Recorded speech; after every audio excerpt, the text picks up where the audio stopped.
Before there was time, or light, or the first cry of a child, there was only the void. No form, no color, not even a name, but in the belly of that stillness, there was a pulse, heard by no one, except those whose souls had once been burned to ash. Then, a voice that came from no throat spoke, "Let there be light." And light tore through the dark like the first blade the universe had ever drawn. In that instant, time began to bleed, not the blood of men, but the blood of promise. I am the nameless narrator. I do not belong to mankind, nor was I sent from heaven. I was born between two cracks in creation, when man was shaped from dust, and when he turned his back on the one who shaped him. And I am here to tell it all, from the first light to the final cry, from the tree of life in the center of the garden, to the cross raised high on the skull hill, from the vow made to a man named Avram, to the tongues of Pentecost that scorched the lips of those who once rejected truth. You may think you know the scriptures, but no one truly knows until they hear it again, in blood, in fire, and in the echo of ancestors who once screamed through the night of exile. Sit down, hold your breath, for the rite of retelling has begun. Before there was time, before there was light, before the first cry of a child, there was only the void, no shape, no color, not even a name. But within that silence, there was a pulse. No ear could hear it, except the souls that had once been burned to ash. Then came a sound, not from a throat, but from beyond bone and breath. Let there be light, and light split the darkness like the first blade of the universe. In that moment, time began to bleed, not the blood of men, but the blood of a promise. I am the nameless voice. I do not belong to man, nor come from heaven. I was born between the cracks of creation, when man had just been shaped from dust, and when he turned away from the one who shaped him. And I am here to tell it all, from the first light to the final scream, from the tree of life at the center of the garden to the cross upon the skull hill, from the promise made to a man named Abram to the tongues of fire at Pentecost that burned across the lips of those who once denied the truth. You may think you know the Bible, but no one truly knows until they hear it again, through blood, through fire, and through the echo of ancestors who once cried out in the night of exile. Sit down, hold your breath, because this storytelling ritual has begun. They say the first sin was a bite of forbidden fruit, but the first crime was a brother's blood. The world beyond Eden was no longer clean. The wind no longer sang in the treetops, the earth no longer softened underfoot, and man was no longer innocent. Adam and Eve lived, but no longer in light. Each day passed with the echo of a closing gate still ringing in their minds. Each night, a half-dream of trying to find their way back, but never making it. Still, life continued. Cain was born first. His eyes were not wrong, but they weren't his father's. There was something unsettled in Cain's gaze. Not rebellious, not cruel, just hungry. A hunger not for food, but for acceptance. Abel, the younger, was different. Even as a boy, there was calm in his every step. He needed no one's approval. because the grass itself leaned toward him as he walked. Abel chose sheep. Cain chose soil. One tended grateful creatures.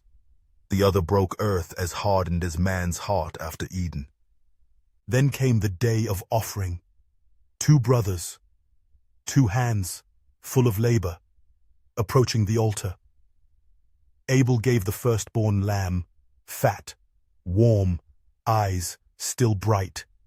Cain offered crops, beautiful, radiant, but cold and silent. The fire of God descended and consumed only Abel's gift. No thunder, no fury, just silence. But in Cain's chest, something began to boil. Not envy, not rage, but the ache of being unseen. It wasn't just the offering that was rejected. It felt like his soul itself had been weighed and found lacking. Why is your face fallen? If you do what is right, will you not be accepted? But if you do not, sin is crouching at your door. It desires you, but you must rule over it. That was God's voice, a warning, full of mercy, but also the last. Cain said nothing. He nodded, as if he understood, as if he would obey, as if he had forgiven. The next morning, before the sun had crested the hills, Cain knocked on his brother's tent. "Come to the field with me." Abel saw no reason to refuse. Brothers, blood, bond. But in Cain's heart, blood was already singing, long before it fell. The field was quiet, the breeze soft, no witnesses, but the ground. Cain picked up a stone. No scream, no struggle, just one dull sound, like something cracking in the order of the universe. Abel fell, eyes still open, no blame, just disbelief. "Cain?" His voice faded like the final breath of a lamb slain out of season. Blood seeped into the soil, and the earth stirred. Not from blood, but because, for the first time, it was forced to swallow an innocent soul. In the dark, a voice rose, not from heaven, but from the heart of the ground. The blood of Abel is crying out from the earth. God asked, "Cain, where is your brother?" "I don't know." "Am I my brother's keeper?" A lie. No tremble. No remorse. Just hollow. God did not rage. He grieved. "You are cursed. The ground will no longer yield for you. You will wander, never finding rest." Cain trembled, not because he feared death, but because he knew he no longer belonged anywhere. Not in the earth, not among men. "Whoever finds me will kill me." But God placed a mark on his forehead, not to protect, but to declare, "This is the first to spill kin." And so Cain left, no direction, no destination, only the sound of blood behind him, still screaming. From that day forward, mankind understood. It wasn't a demon who killed first. It was a man who murdered, not to survive, but to be loved more. From Abel's blood, mankind multiplied. From the hands of the first murderer, cities were raised. Cain begot sons, and his sons begot makers of weapons, smelters of bronze, singers of love songs, using tongues that had forgotten the language of blood. And the earth still fed mankind, though it never forgave them. Each generation broke like gray waves on a dying shore. Men forgot the name of God. They shaped idols of gold, worshipped the moon as mother, the stars as father. Children were burned on altars of flame. Women were sold like cattle. The strong crushed the weak, laughing like jackals in the dark. Sin was no longer action. It became inheritance. In the heavens, God did not rage. He mourned. A grief vast, like the oceans not yet formed. I regret having made man. But amid the death throes of decency, there was one, different. Noah, not perfect, not divine, just a man who still listened when God whispered into a world gone deaf. God spoke to Noah, not in fire, not in thunder, but with the tenderness of a father, gazing at the last child who still believed in him. Build an ark. An ark? Noah did not question aloud, but his heart stumbled. No one had ever seen an ocean. No one imagined rain for 40 days. No one. But he believed. Trees were felled. Wood was carved. Tar pressed into every seam like a father anointing a child before sending them into plague. The villagers laughed. Mad old man. Where's your sea? Where's your rain? Building a boat for sheep? Noah did not reply. Every strike of his hammer was the heartbeat of God, a final warning to the world. Then, one day, silence covered every mockery. Animals, 2 by 2, arrived on their own. No one led them. No one summoned. They walked like sleepwalkers, knowing what man refused to know. And when all were inside, the door closed. Not by human hands, but by wind holding its breath, and the sky and earth letting out one long sigh. The first raindrop fell, soft, gentle, like a late apology. Then the second, the third, then thousands, millions. Rain like spreading blood, rain like a prophet's scream silenced for too long, rain that slit the heavens like a blade through sacred cloth. Beneath the ark, waters rose. Inside, silence. Voices cried out, "Let us in. We believe now." But no one opened the door, for that door was closed by God. Noah did not choose who lived, who died. He only guarded the last flame drowning in the dark. Water consumed valleys, then mountains, then every place where laughter once lived, where lullabies once calmed babies to sleep. Nothing remained, only a dead sea, where memory itself sank. 40 days, heaven wept without ceasing. 40 nights, the earth trembled without sleep. Then, silence. Not the silence of peace, but of a funeral, with no one left to grieve. The ark found ground, on Mount Ararat. No bodies, only belief. Noah opened the door, no cheers, only clean wind blowing through an empty world. He released a dove.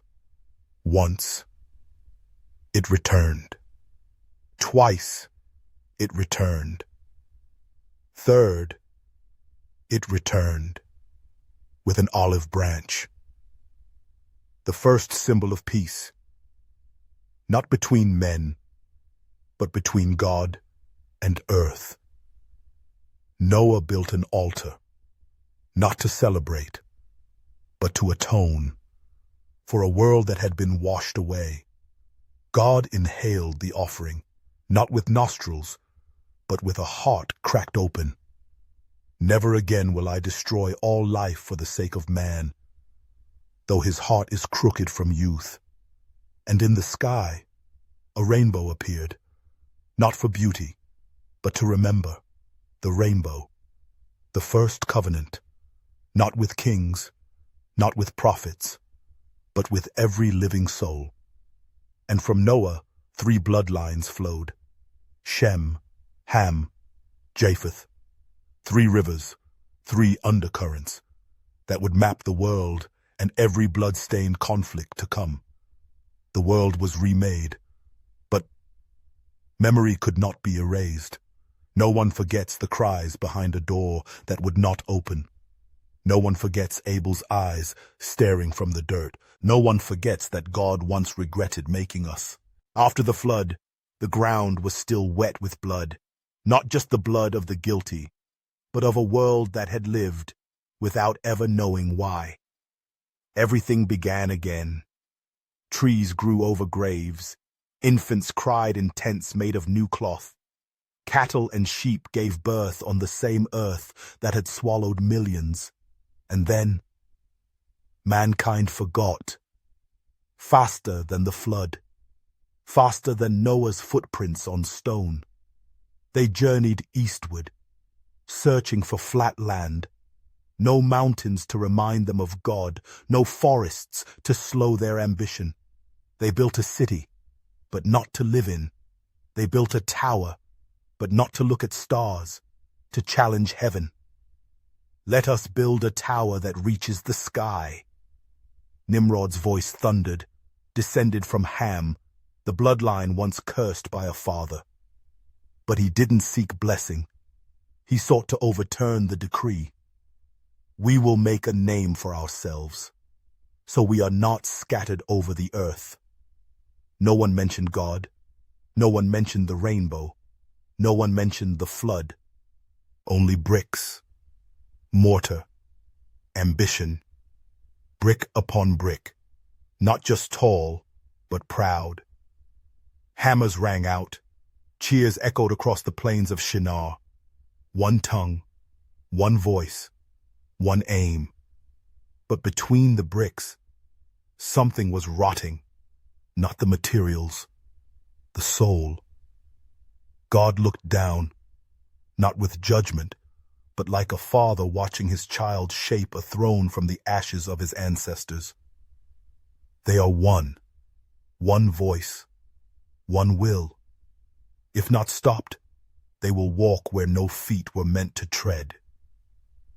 God did not strike the tower. He shattered the tongue. No one understood anyone. Pass me a brick was heard as hissing serpents. Watch out was taken as kill him. Confusion turned to chaos, chaos to conflict, conflict to dispersion. Men fell from the tower like flies from a broken nest. One group fled north, another crossed seas to the west. Still others slipped into mountains like shadows fleeing light. Nimrod stood at the base of something unfinished. No longer a tower, no longer a dream, just a scar of baked brick, where the first language cracked like a mirror betrayed. God did not roar. He whispered, "They will scatter across the earth. They will multiply. But the memory of Babel will not fade." Babel. No one remembers how tall the tower stood, but everyone feels what was left. We do not understand one another, not just in words, but in heart.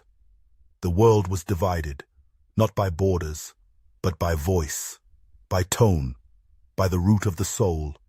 And from then on, every tribe carried a shard of that first tongue, a language that survives only in dreams no one has yet dared to speak aloud. In the land of where the sun was worshipped as God and stars were carved into altars, there lived a man. No king, no priest, no one of note.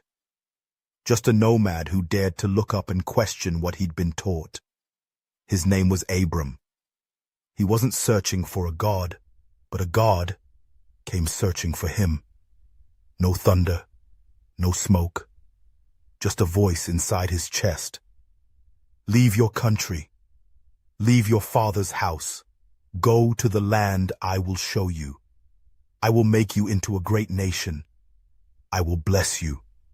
And through you, all peoples on earth will be blessed. No map, no timeline, no signature, just one promise giver and one man who believed. Abram stood up. He looked at Sarai, his barren wife, the woman who had walked with him through years of dry seasons. "We're leaving. Where to? I don't know, but he does." And so they left, crossing the Euphrates as if baptizing their past, carrying the soil of ancestors underfoot and the future in a promise not yet proven. That first night in strange land, Abram sat under the stars, not to count them, but because someone whispered through the wind, "Count them if you can. Your descendants will be like this." Sarai laughed, not in mockery, in pain, a woman who knew the silence of her own womb. Years passed. The desert wind swept away hope like footprints of a pilgrim. Sarai grew weary. She gave Hagar, her Egyptian maid, to Abram, a compromise between a promise from heaven and the facts on earth. Hagar bore a child. His name was Ishmael, ancestor of nomads, desert warriors, empires that would one day stand beside and against Israel. But God had not forgotten. Though Sarai's belly remained flat, he renamed Abram, Abraham, father of multitudes. And then, at 99, Sarai, now Sarah, conceived, not by medicine, not by magic, but by a promise arriving on time. The child was born, didn't cry loud. He laughed. His name was Isaac, because Sarah laughed, and because people would laugh in awe at what God had done. Abraham held his son like he was holding his own soul made flesh. But the test wasn't over. One night, the voice returned, "Take Isaac, your son. Offer him on Mount Moriah as a burnt sacrifice to me." Abraham didn't ask why, didn't resist. He rose early, split the wood, called his son, and walked up the mountain.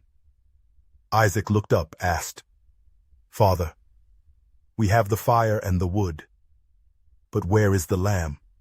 Abraham swallowed hard. "God will provide." He tied his son, raised the knife, no tears, only a faith on the brink of being crushed. "Abraham!" The voice thundered, like lightning tearing heaven's veil.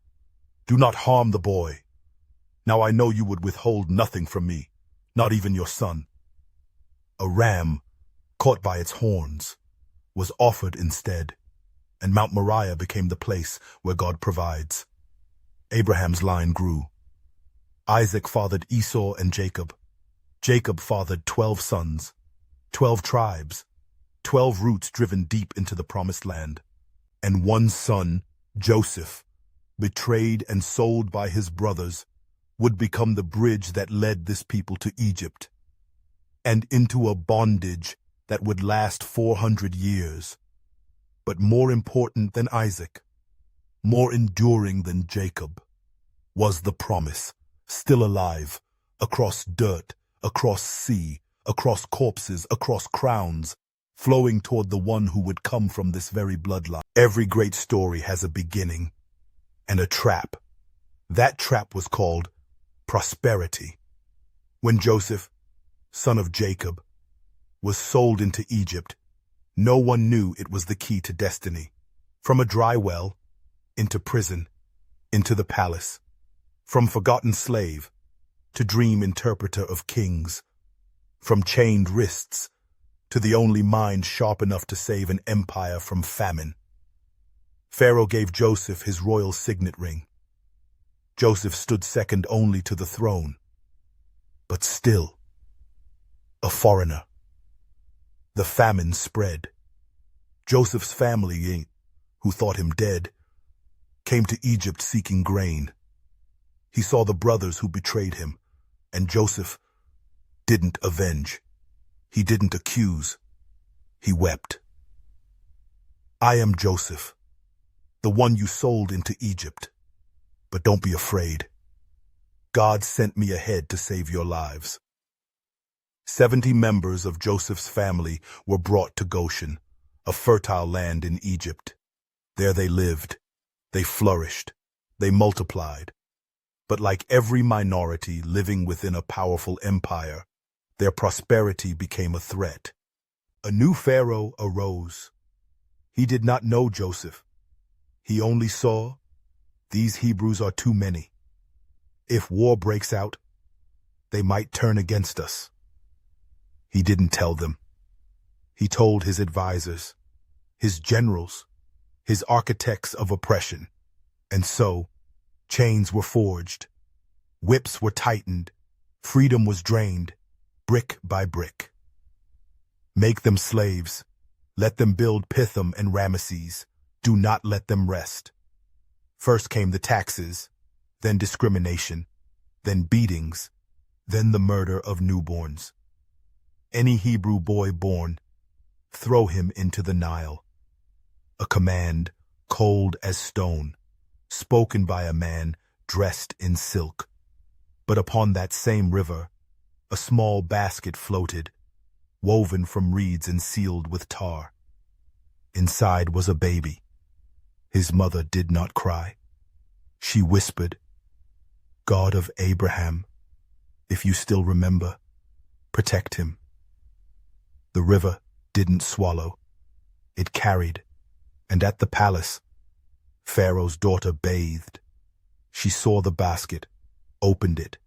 The baby cried, and the royal heart broke. This is one of the Hebrew boys. I will name him Moses, for I drew him out of the water. And so, the one who would liberate the Hebrews was raised by the very hands that enslaved them. Moses grew up in the palace, learned math, language, strategy, law. But in his soul, he remembered. He remembered his real mother's eyes behind a curtain. He remembered the cries when the whip met flesh. One day, he saw an Egyptian beating a Hebrew slave. Blood surged, fury, like fire. Moses killed the man. Pharaoh found out. The palace became a trap. Moses fled, through desert, through hunger, through solitude. He came to Midian, became a shepherd, a fugitive, with guilt in his heart and a promise still unclear in his ears. 40 years passed, a life in silence, until a bush burned, but was not consumed. Moses approached, a voice, not from earth, not from cloud, but from fire. Moses, I am the God of your fathers, Abraham, Isaac, and Jacob. Moses hid his face. His voice trembled like wind through canyon. I have seen the suffering of my people in Egypt. I will send you to Pharaoh. You will bring my people out of slavery. Who am I? To go. I will be with you, and you will bring them back to this mountain to worship me. A murderer, a fugitive, a stutterer would become the voice for the one no one dared to look upon. And from that burning bush, the mission began. Pharaoh sat on his throne, golden scepter in hand, but his heart was stone wrapped in fear. Before him stood a man who once lived in the palace, who had once killed, who had once fled, now returned with eyes no longer belonging to Egypt. Moses did not bow. He did not beg. He did not threaten. He simply declared, "Let my people go." Pharaoh laughed, not from amusement, but because arrogance is the final cloak of the soon-to-fall. Who is the Lord that I should obey him? Moses did not answer. He turned, and the miracles began like tectonic waves beneath the surface. Blood replaced the Nile's waters. Frogs spilled from cracks. Flies swarmed like winged curses. Cattle died. Bodies broke out in boils. Hail crushed the land. Darkness as thick as mourning cloth swallowed Ra, the sun god. Each plague passed, and Pharaoh sighed, only to tighten the chains again. His heart did not soften.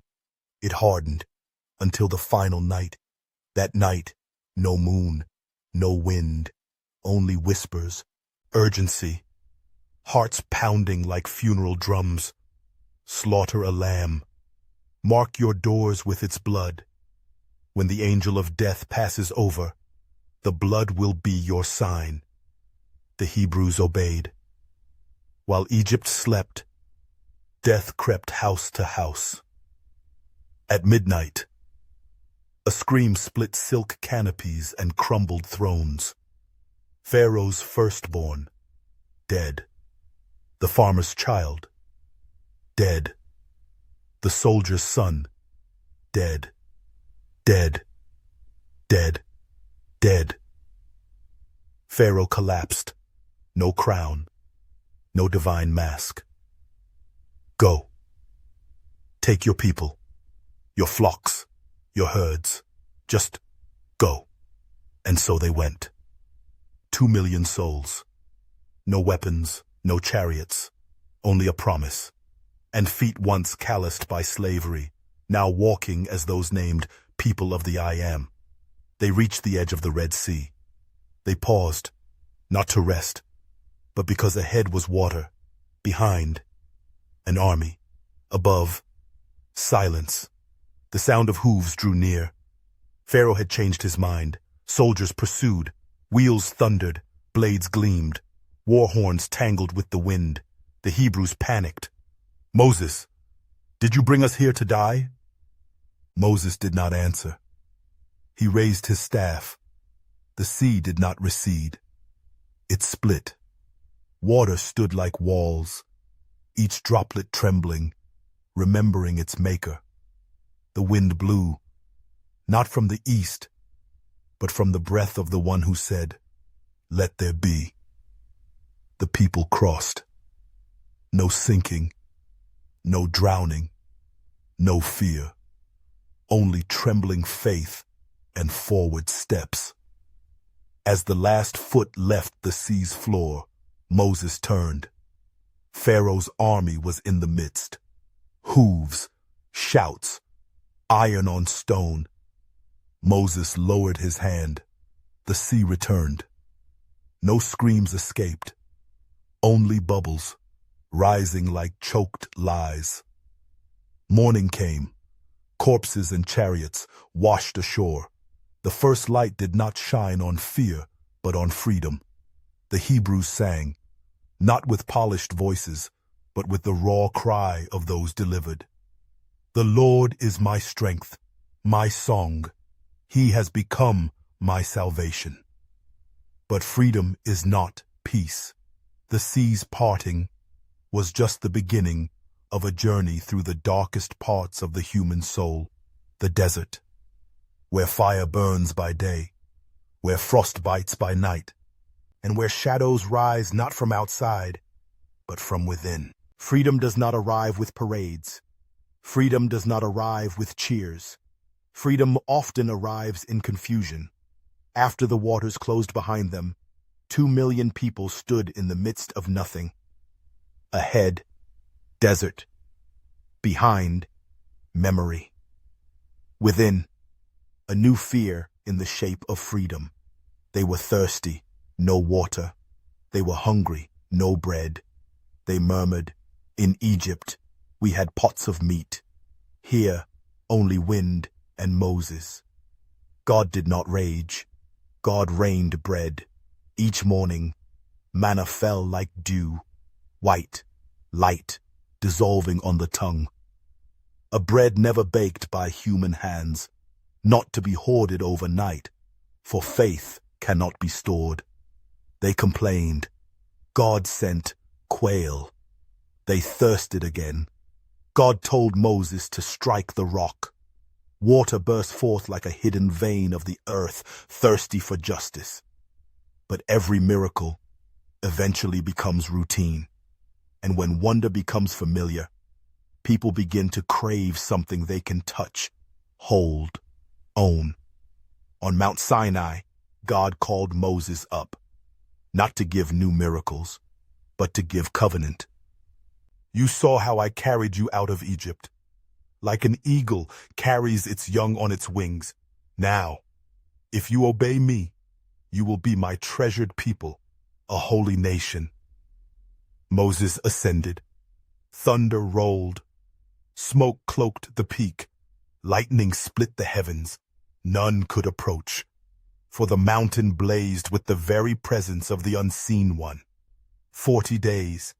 No news, no Moses, no voice from the clouds. At the base, the people did what they always did. Created gods in their own image, to manage, to see, to control, forge a golden calf. Here is your God, O Israel, who brought you out of Egypt. Drums, dancing, laughter circling a thing that gleamed, reflecting back only their gilded insecurity. On the mountain, God said, "Go down. Your people have turned away." Moses descended, tablets in hand, carved by the very finger of God. But what he saw was not worship. It was rebellion, rupture, souls unraveled, a storm of molten gold. He shattered the tablets, not in rage, but because the covenant was broken before it could be fulfilled. Who stands with the Lord? Come to me. Only the tribe of Levi stepped forward. Moses did not weep. He commanded, "Strike down, brother, friend, neighbor, for blood is the price of betrayal." 3,000 fell that day, not for idolatry alone, but for forgetting what was true. Then Moses climbed again, this time not empty-handed. He brought stone for God to rewrite, not a new law, a second chance.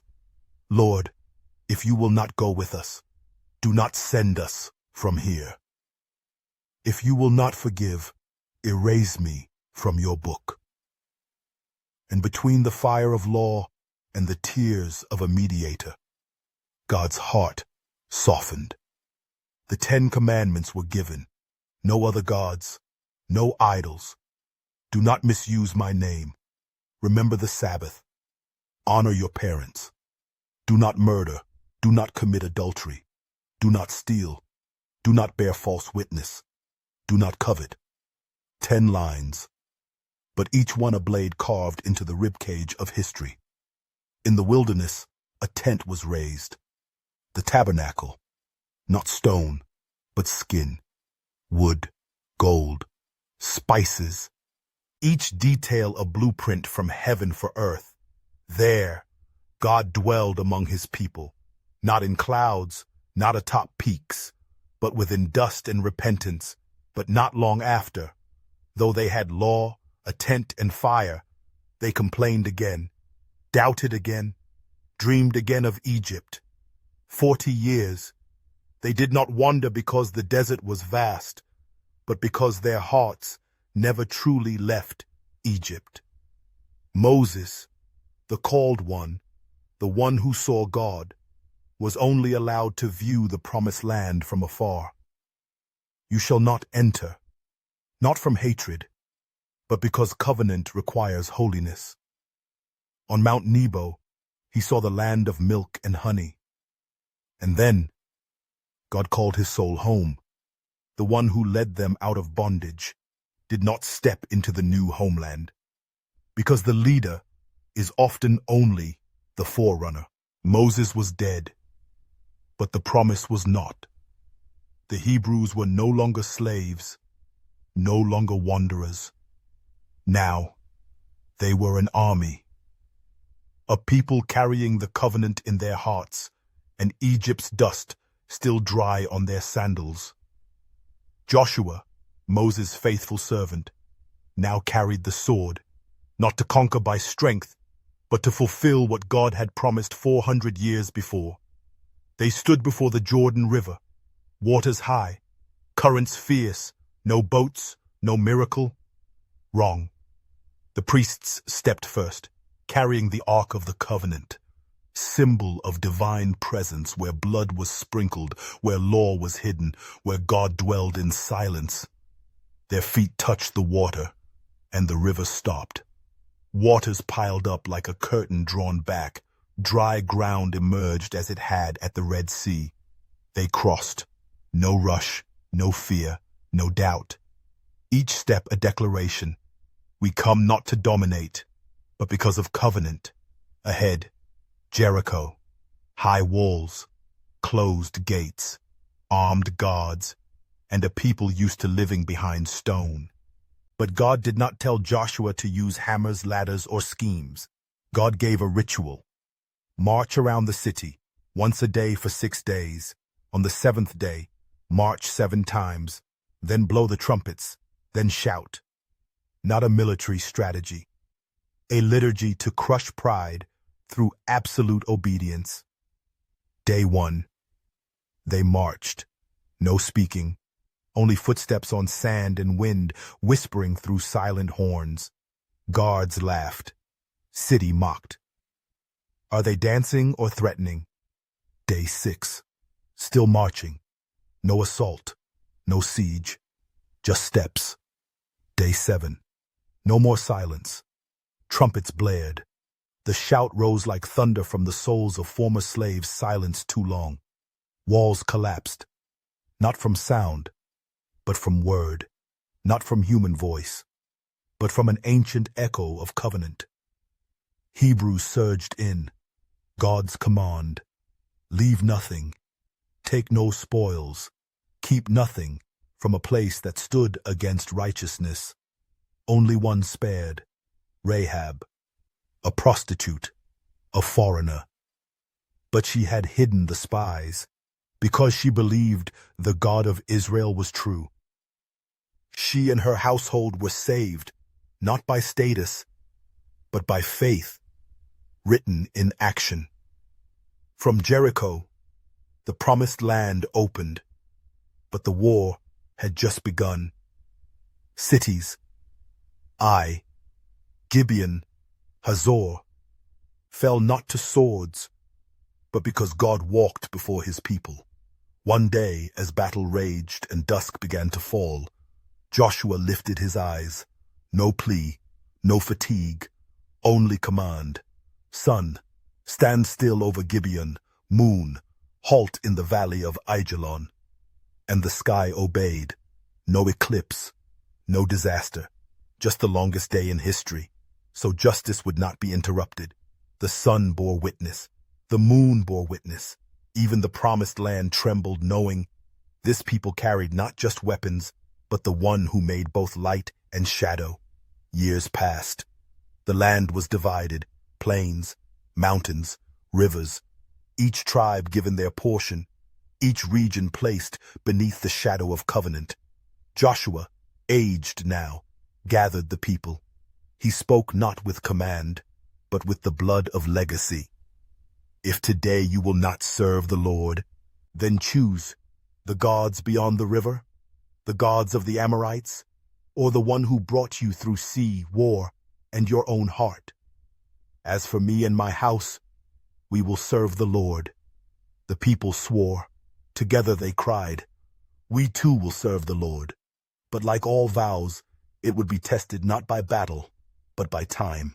And if you're still here, sitting in the dark, heart still beating to the rhythm of trumpets, cries, and blades drawn from the forgotten pages of Scripture, then maybe your soul was just touched at its deepest place. At Tales of Black, every story is not just to be told, but to summon the blood once buried beneath pyramids, to summon the voices once strangled between temples and thrones, to summon your ancestors, those who walked through fire, through sea, through blood, so you could sit here and listen. This is not the Bible of cathedrals. This is a Bible washed in the tears of the exiled, rewritten by the trembling hand of the enslaved, and spoken by the heartbeat of a people once erased. If something in this ritual moved you, if a single line made you hold your breath or look away because truth cut too sharp, remember this: some memories aren't in books, they're in blood. Share this story with someone else lost in the wilderness of memory. Subscribe so you don't miss the next chapter, where we enter the blood of redemption, where the covenant is sealed not in stone, but in flesh and spirit. And if you carry in your heart a legend, a dream from your ancestors, or a haunting no one dares to speak, drop it in the comments. Who knows? Your story might be the next ritual told. This is Tales of Black, where we don't just tell stories, we resurrect the blood of the buried world.